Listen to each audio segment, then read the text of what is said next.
Right. Hello. Welcome, everyone. We're going to go and get started.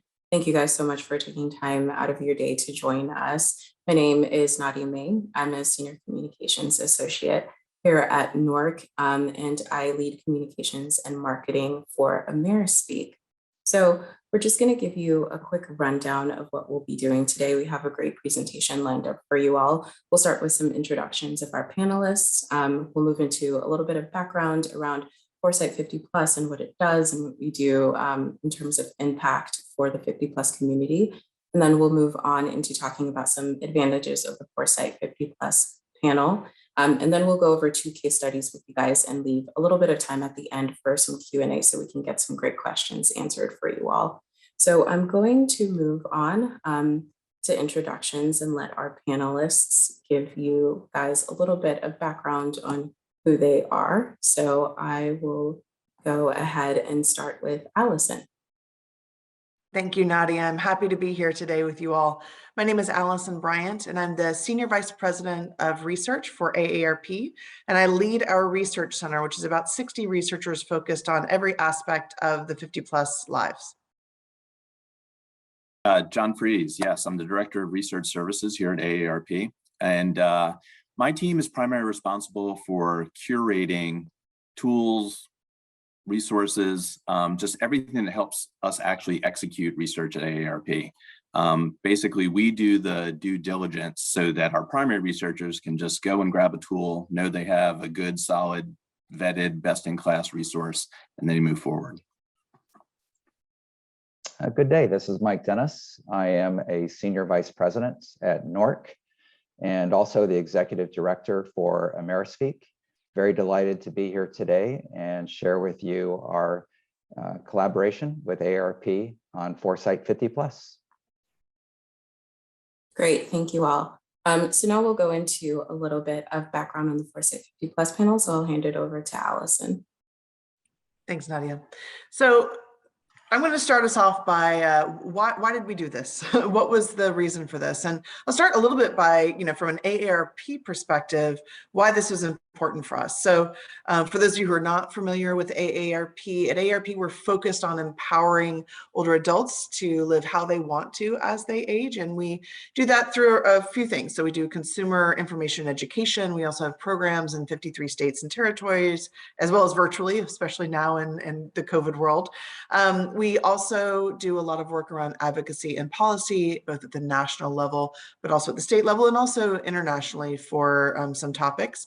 And then we also have partnerships with industry, and we find it important to really scale solutions for older adults by moving the marketplace and helping them to understand the importance and the power of the 50 plus consumer. So with that mission in mind, one of the most important things that we do is to understand the needs and the wants and the attitudes and behaviors of older adults, so that we can do a better job of creating solutions for them, but also so that we can help those that we partner with in industry or in government to understand those issues and those insights as well. So tied into that is a critical role around data advocacy for groups, especially for the 50 plus, and also for groups who may be underrepresented from a data standpoint as well, so that we see this data advocacy as part of our social mission. And so with all of that in mind, and to that end, we've been working, and John and his team especially have been working for several years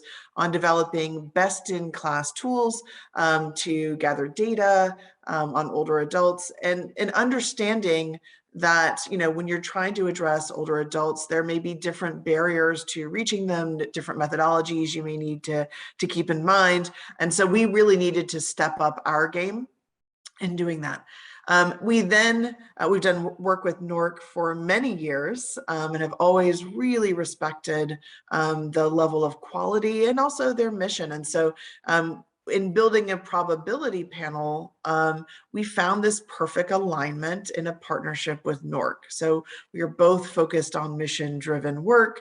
We both recognize that we needed to develop something that wasn't just for AARP, wasn't just for NORC, was really available to everyone, so that everybody had access to high quality data and information on older adults. So, to put it succinctly and sum it up, we really understand collectively, AARP and NORC, that if we're going to move the needle at scale to create opportunities for older adults to have better products and services and policies and information to really best serve them, that we needed to step up and change the landscape around data and information for other organizations, for-profit, nonprofit, government, and really change their availability of really amazing high quality data for older adults. So we believe the solution is Foresight 50 plus, and we're excited to be able to tell you more about that today. So from our standpoint, one of the exciting things about Foresight 50 plus is we really see it as an industry disruptor. Like, as we've done research, years and years, we've done research, and we've really found that a lot of sample sources, lists, whatever, to get to that 50 plus population it's just skewed. It provides kind of a skewed look at what that 50 plus population looks like, what they think, what they experience. And so again, with everything that's gone in the Foresight 50 plus, we see that it really brings a higher level of accuracy and really certainty to the data and the results that we get. And that really boils down to kind of 4 big components that go into Foresight 50 plus. One of those is size. You can't do surveys if you don't have people. So you absolutely have to have a good size panel to really execute on research. But it's not simply about how many people you have, how many panelists you have. We see lots of numbers thrown around. That it's really about where they came from and how you got them. That's what really defines how representative that panel is or your sample is for your study. And the great thing about Foresight 50 plus, it has starts with a great frame, right? A great sampling frame. So 97% of all households in the US are covered. And then there's this tenacious recruiting methodology that really goes above and beyond. So it's mail, it's phone, it's face-to-face for non-response follow-up. So it's really making sure that everyone gets an opportunity, everyone's sample gets an opportunity to be included. And that's, again, what really allows Foresight 50 plus to say it is representative of the 50 plus population. Moving on from there is accuracy. Obviously, all of that sets it up. You have this great panel, but accuracy also involves execution. So it's about fielding. It's about your pulling your samples. It's about the fielding of it. It's about the panel management and retention. It's about the weighting on the back end. So all of that, we rely on NORC, their experience, just the scientific rigor they bring. It really allows that accuracy to be drawn out of the panel.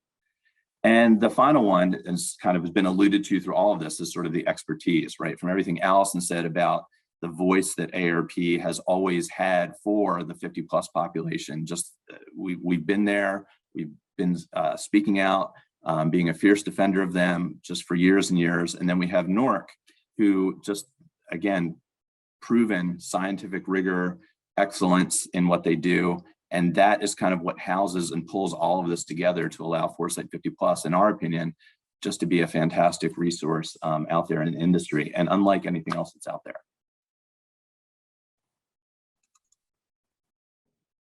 Great, thanks, Allison and John. Now we'll pass it over to Mike, and he will give us a little bit more background on the advantages of Foresight 50 plus.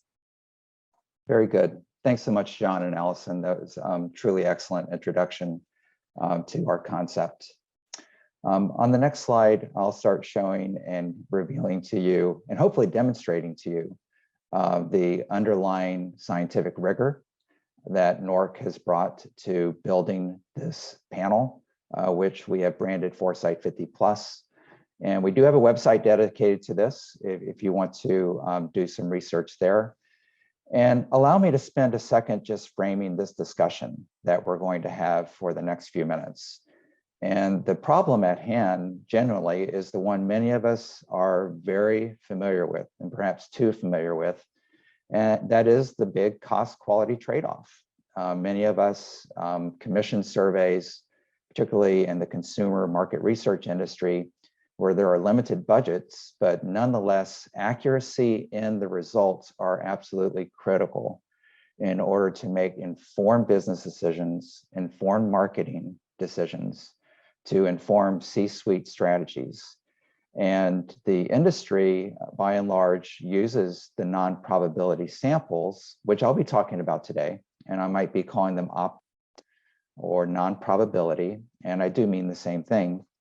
But we know that there are some sacrifices that are made by using the less expensive, less scientifically rigorous sample source of opt-in respondents. And the research has shown this over and over again. I'm reminded actually of the research done in the early 2000s by Professor Krosnick and his colleagues at Stanford University, comparing the old Harris online polls, for those of you who remember the early Harris panel, to the non-probability samples. And those findings have been replicated many times, that the non-probability samples tend to be less accurate than the probability samples.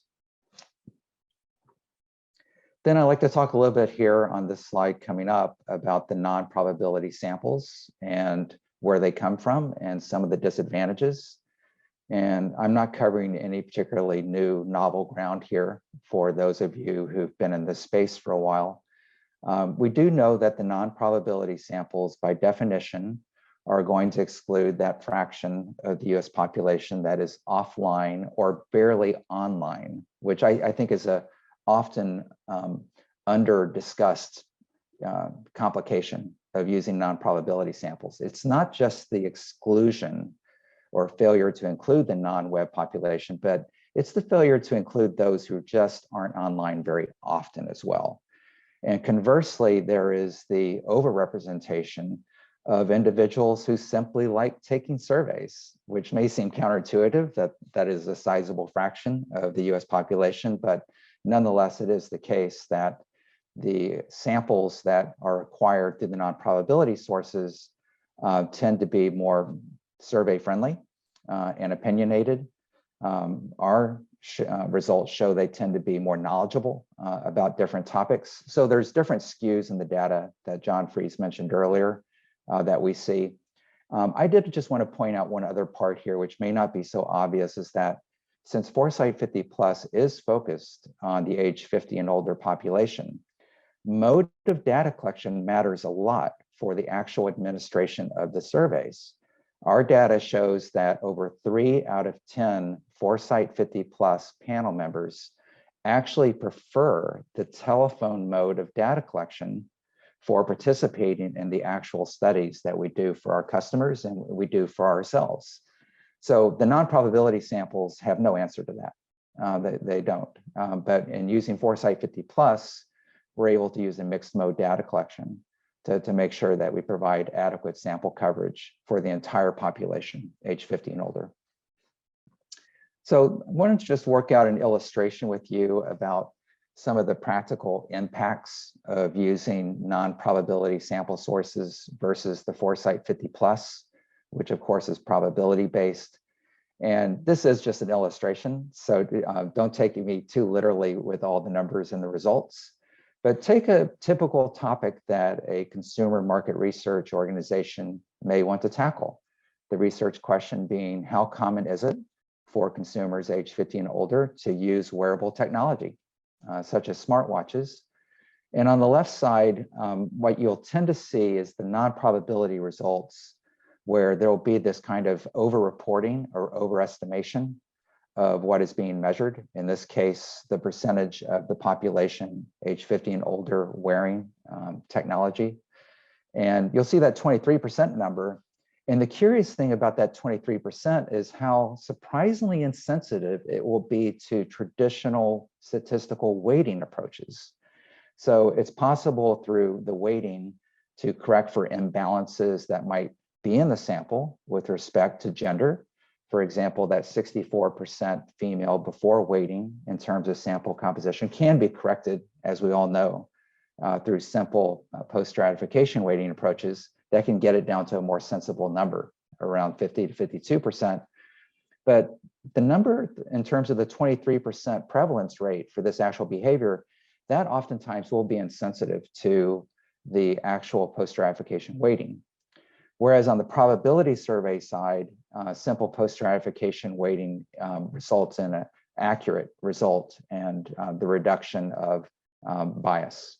So our argument is that probability survey as a sample source will bring an estimate at the end of the day that's much closer to an objective population benchmark for this behavior.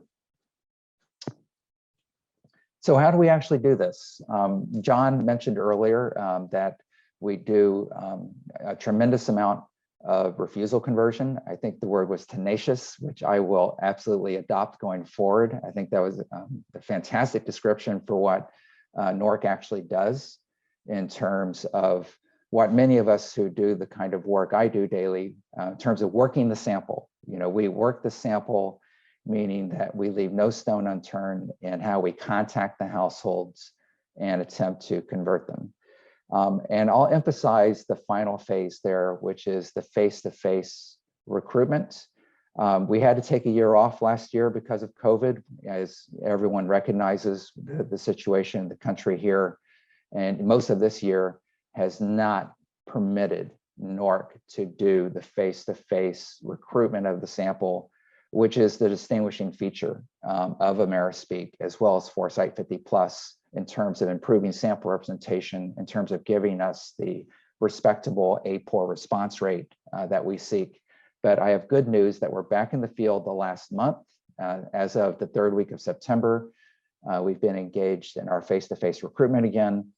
We've put protocols in place to assure the safety of our field interviewers that are visiting the homes. We're doing a lot of on-the-doorstep interviewing right now, and we'll be continuing that through the holidays and into next year in an attempt to make up for lost time because of the pandemic. And on the next slide, if we go there, I want to just show you just a little bit more under the hood, what's really going on here. We have essentially year in, year out, a subsample routine where we do the initial recruitment using the lesser expensive forms of contacting the households, using mail-outs, a series of mail-outs, also doing professional telephone interviewer call-outs to these households. But once that's exhausted, we do a subsample routine where we are oversampling households likely to be Hispanic, households likely to be African American, and households likely to be low income. And we have a sophisticated approach using consumer auxiliary data for giving us predictive information on household composition that allows us to target and invest in those segments for the face-to-face, door-to-door recruitment that we do. And you can see it in the results. We actually improve our sample representation a great deal, particularly for Hispanic and African American populations in the US, and harder to reach groups, particularly in the non-metropolitan areas and lower income areas and young adults. So we see those real benefits from this investment, and we think it continues to make sense to invest in the face-to-face recruitment methodology. Okay, I'd like to go to the next one, please. And this is just basically driving home the point. And what I think I left out in the previous slide, but I'll emphasize here, is that our experience is that the Spanish language dominant households are, under the best of circumstances, a hard to reach population for survey taking, but greatly advantaged if we do invest in that face-to-face recruitment. Going to the door with our bilingual interviewers and explaining what the research is about, what panel membership entails, what the periodicity of survey taking is, we find that to be a critical part of assuring adequate sample representation for this critical segment, age 50 and older. Okay, so I want to show you quickly a couple of case studies here. One with the moniker here of good can be fast, which again, I'm going to adopt going forward. It's a nice phrase.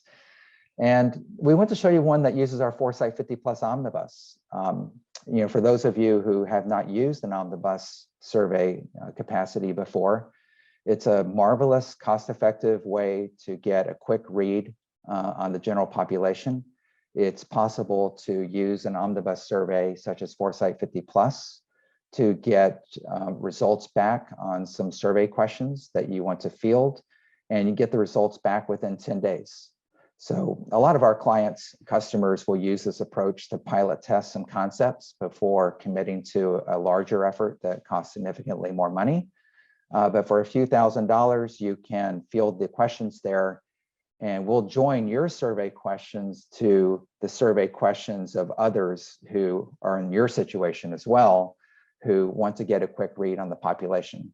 So the analogy I like to use is that it's like a plane with a flight, and the flight takes off once a month, and you're essentially renting seats on that plane. The plane's going to take off whether you buy seats or not. So you might as well use it, is the way we look at it. So that's what the omnibus is. And here I start showing you at least one application of it. This was a survey commissioned by AARP back in April. And the question's a very legitimate one. What is the pandemic doing to our consumers and population age 50 and older in terms of the toll on mental health? And I'd like to show you some results. If you could just go to the next slide. And they're focused on the measures. It was a longer survey than probably typical for an omnibus, but I think it gives you a good sense of how much ground you can cover, even in an omnibus survey. So we had measures on mental health, loneliness, anxiety. We even had issues on questions on diet. How is the pandemic affecting the healthy or non-healthy food choices that consumers are making? And we did the whole thing in less than 2 weeks, and was able to support AARP's public relations and dissemination arm with real results that got a lot of earned media for AARP, as well as just raising awareness of this issue. And so here are just a few results. I encourage you to look at the actual press release that has a link to all the results. There were a couple of them here that I thought was really interesting. I think I'll focus on the loneliness one for a minute in that third column, looking at this result about the extent to which, compared to the pandemic, over a majority of the consumers age 50 and older actually said they felt lonelier. And it's not surprising, but sometimes when you see a statistic, it has more impact than just having kind of a general awareness that there's an issue.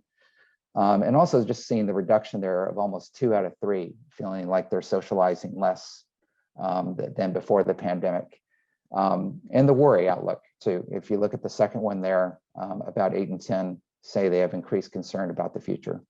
So these are just a few cherry-picked highlights from the report provided to you to give you a sense of what you can measure, and I think measure accurately through a relatively cost-effective Foresight 50 Plus omnibus. All right, let's go to the next slide. And I have one other case study here, getting away from that issue, but it's really kind of the flip side of that issue. And I think you'll get my meaning in just a minute as we look at this.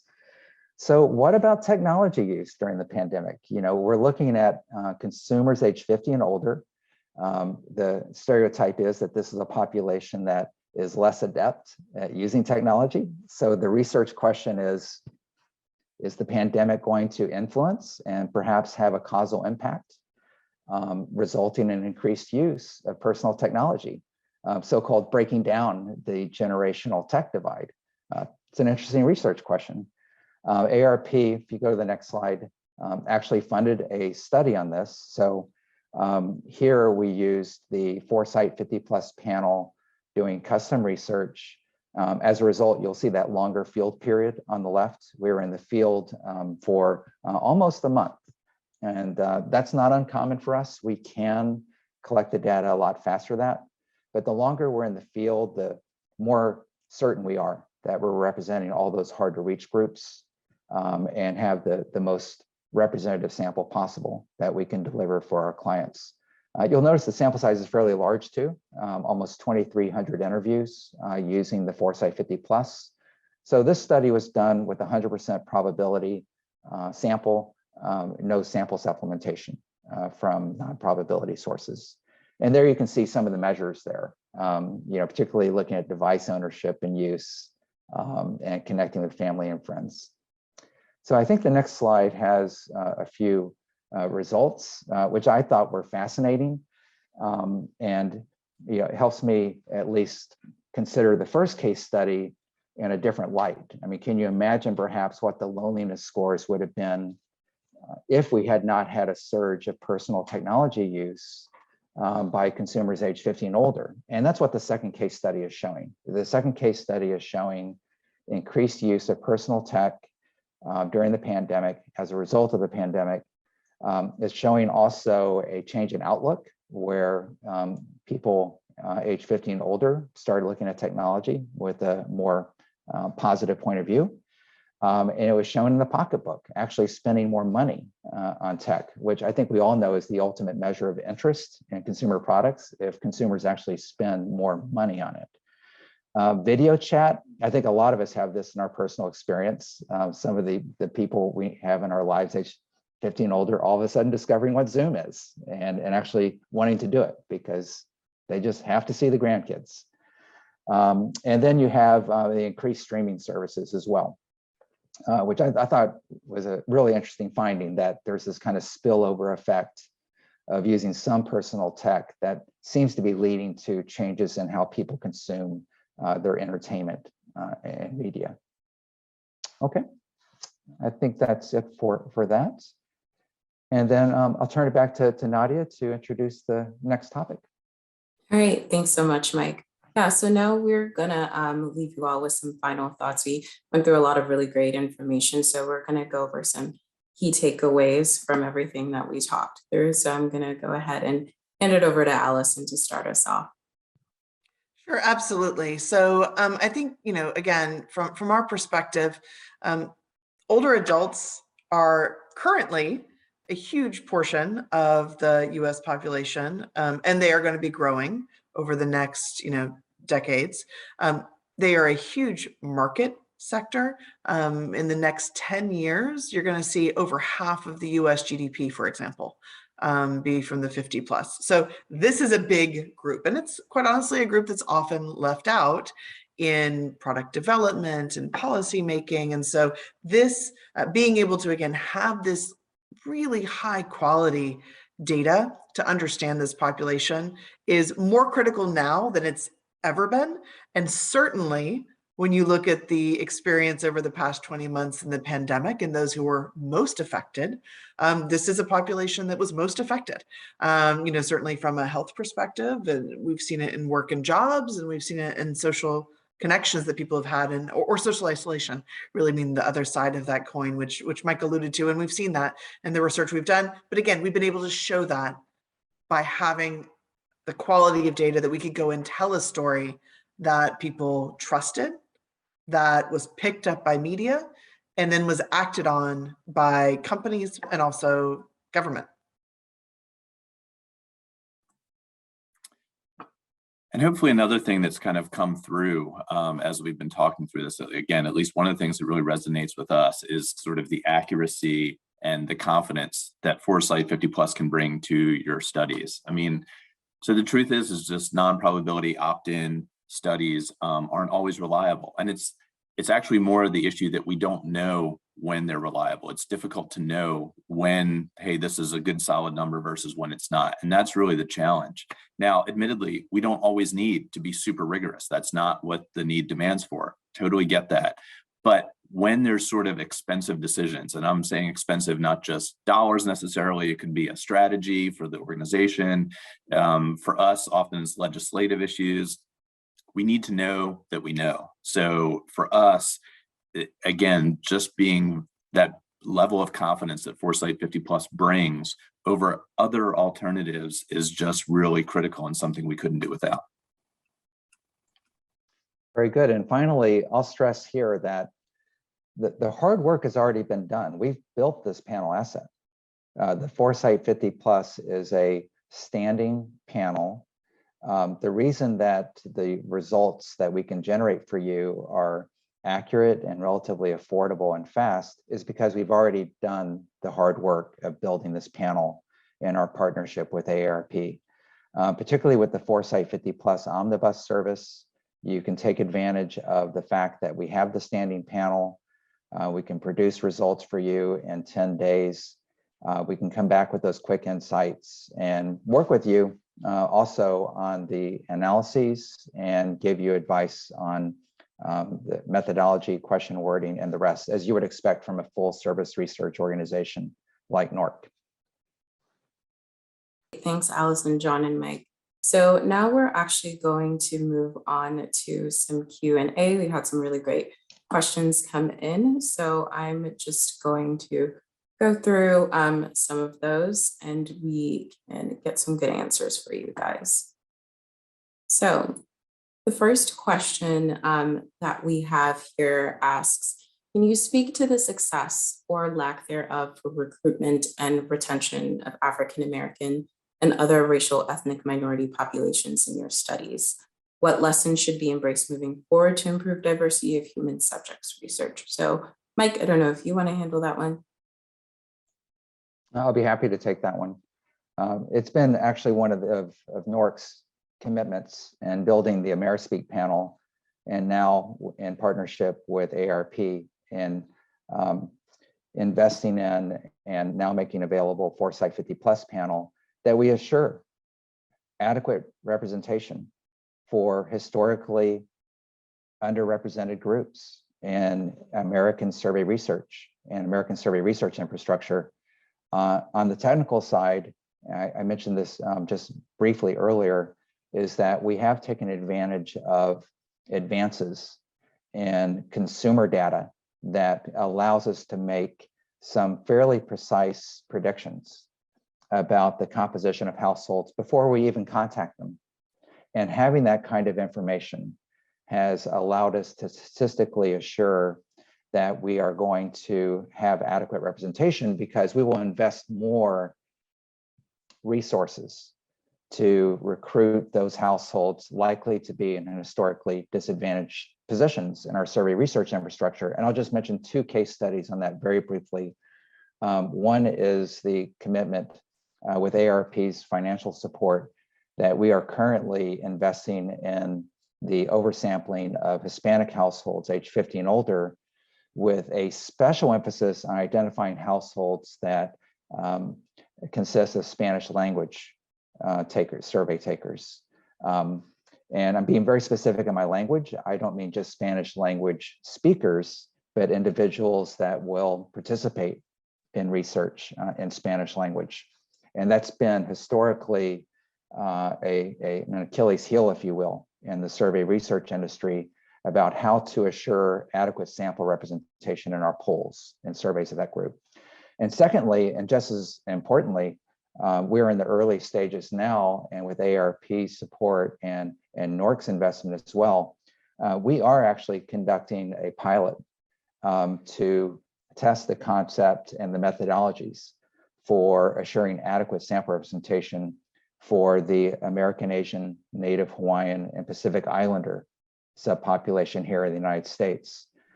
So we are actively building out with a pilot study to test our methodological approaches and sampling approaches for building a panel there. And we're also in early stages for building out a community of organizations here in the United States, consisting potentially of foundations, media organizations, and others that have a similar interest here, and making sure that we have adequate survey research infrastructure for this particular community, which historically has not had adequate representation in probability surveys. Great, thanks so much, Mike. So we'll move on to the next question now. So AARP seems to be investing a lot in having a good pulse on people over age 50. How are you using this data? Are you sharing it widely? So I think we'll pass this one over to Allison if you want to answer that one. Sure, I'd be happy to. We're using it a lot. You've gotten a couple of good case studies there. I think for AARP, as I mentioned earlier, part of our mission is to bring these insights into the public sphere. And again, that's for consumers themselves, that's for industry, that's for government. So it's a really critical piece of our mission. The vast majority of work that we do in general from a research perspective, and I'd say almost all, if not all of the work that we're doing on Foresight 50 Plus, we are releasing publicly on AARP.org. We have, and John can speak a lot to this, we comply with, AARP standards, and we try to make sure that we are leveraging this really great resource to open data across, again, industries, nonprofit, and government to really bring some of these issues to light, whether it's in the examples that Mike brought up, whether it's public health issues or it's issues of, connectedness technology. And those things are being used. I mean, that's what's been really interesting for us. We actually track. We have a pretty large altmetric system at AARP, and we're actually tracking where is our research being used and this panel being used for legislation, where is it being used in media, where is it being used, from a value standpoint for even AARP and our own brand, right? Those things are important to us too, and I think are the kinds of things that are also important for other organizations that we think will be interested in using Foresight 50 Plus. Thanks, Allison. Okay, so next question that we have here. How do you counter the overall cost effectiveness that non-probability data offers when, although probability offers more accuracy, it tends to be significantly more costly for full-scale custom studies? So I will hand this over to John. Yeah, so, the effectiveness, that's kind of the big key there. So at AARP, so one of the things in my team that we try to think about is we really try to embrace sort of the fit for purpose idea, right? And so it's really about figuring out the right tool to get the right data. And so part of that calculation for us, to be honest, is we factor in what's the cost of our being wrong. And a lot of times when we kind of weigh that out, that cost exceeds what the actual dollars are to invest in a, really good, solid probability study, again, because of the confidence. And that winds up being a really easy decision for us. Yes, let's spend the money so that we know the data we got, the insights we have, we can lock them down. We're just really sure. But I do want to make sure that we're being clear. Again, it is really fit for purpose. We have an agile platform we use. We do tons of qualitative work. We have a great non-probability opt-in partner. So it's not like, we don't use all those things. We absolutely do. We just find that when we're doing things like exploring the marketplace for like a new product or service, or wanting to get opinions about a legislative issue that's bubbling up, or even our brand equity. When we're assessing those kinds of things, those are decisions where we don't really want to be wrong. We don't want to go in one direction and find out, oh, that really wasn't right. So for us, in that sense, it really winds up being a very easy sort of assessment and definitely justifies the dollars. Mike, I don't know if you have another take on this or something you want to add, but I thought that was very eloquent, John. The one comment I'll add there is I think the need for the industry to update its knowledge about this issue. I think there's some persisting stereotypes about the cost of using probability sample that are not in fact true. I'll mention that in particular, when there's large sample sizes required, and the buyer of the survey research may be convinced that non-probability sample is the only option because of the large sample size. In point of fact, you can still use the non-probability sample, but perhaps marry it to a parallel sample from the probability sample source and allow our organizations to identify biases and errors that might be in that survey.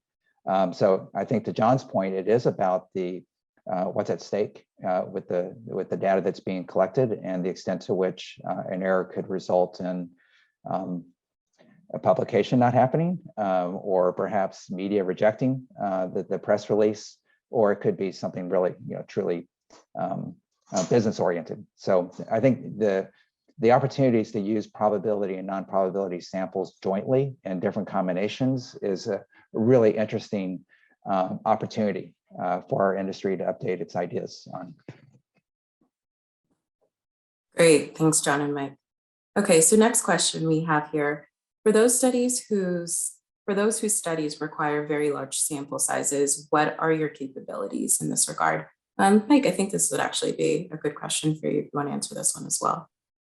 I think I started going there with the last one, Yeah. but I'll give a case study that might help. Not that long ago, prior to having Foresight 50 Plus in place, we participated in the survey, sampling, data collection, and the weighting for a study that needed over 40,000 interviews with oversamples of parents of children. And the combination of using, in this case, the probability sample from NORC's AmeriSpeak panel, plus a non-probability sample was the solution. We needed to have such a large sample size, in this case, over 44,000 interviews, because we were measuring prevalence rates for some fairly rare food-specific allergies. And so in order to have enough sample size to generate estimates on the economic impact of food-specific allergies, as well as, if you will, the healthcare journey of those individuals who are afflicted with food-specific allergies, we need to have a base sample exceeding 40,000.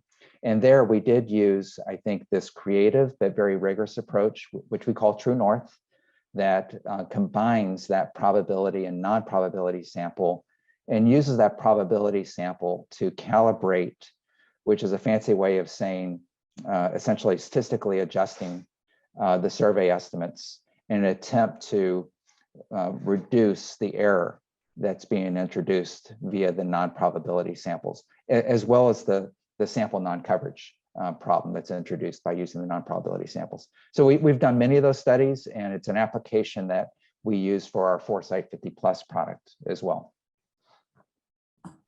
Great, thanks, Mike. Okay, I think we have time for just one last question. So what we have here is, you mentioned before how influential and important the age 50 plus group is, but tangibly, how can the insights from this panel be used to influence decisions that impact them outside of the traditional government and health initiatives? I'll pass this one over to Allison, actually, just to close this out with this one. Absolutely. I was going to raise my hand for that one. So that sounds perfect. So yeah, I mean, I think we use this outside of just government and health oriented things. So I mentioned earlier that, you know, part of what we're doing is trying to help move the marketplace toward older adults. And I think a great example is, you know, Mike was talking about the technology study that we did. That's one where that study, that's actually one that we have done as a trend study. We're in the field right now with Foresight 50 Plus doing the version that's going to be released around CES next year. But that's the example, right? We're taking this study. It's a huge study. It's going to set the stage for where are older adults, where's the market opportunity, and we're going to be taking it out to the technology group. And it's, again, it's not just the social mission piece. The study that we did, that we released earlier this year, for that tech trend study, already that's gotten us, I think it's over $350,000 in earned media for AARP, and that's without any buy. I mean, that is earned media that we are getting back on that. So brand value. So again, I think that's how we are using that. I think we have already had a lot of great conversations with brands.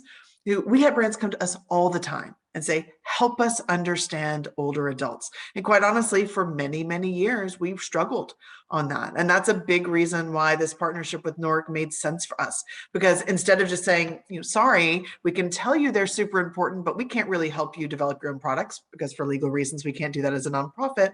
Now we have the opportunity to say, but hey, there's this really great resource that we trust, that we use, and we recommend it. And so we know that there's already been great uptake, and there's a lot more interest. And so we're hoping that, as Mike said, we're hoping that people start to really use this resource, that we can break down some of the outdated stereotypes about when to use probability, and that they'll also see the value of this sort of blended sample opportunity for reaching scale, or for reaching some hard to reach populations who right now need to be reached. Again, that's a critical piece for both NORC and AARP for the 50 plus and more broadly. And so we're excited about that. And we're looking for partners to sort of join us in those areas.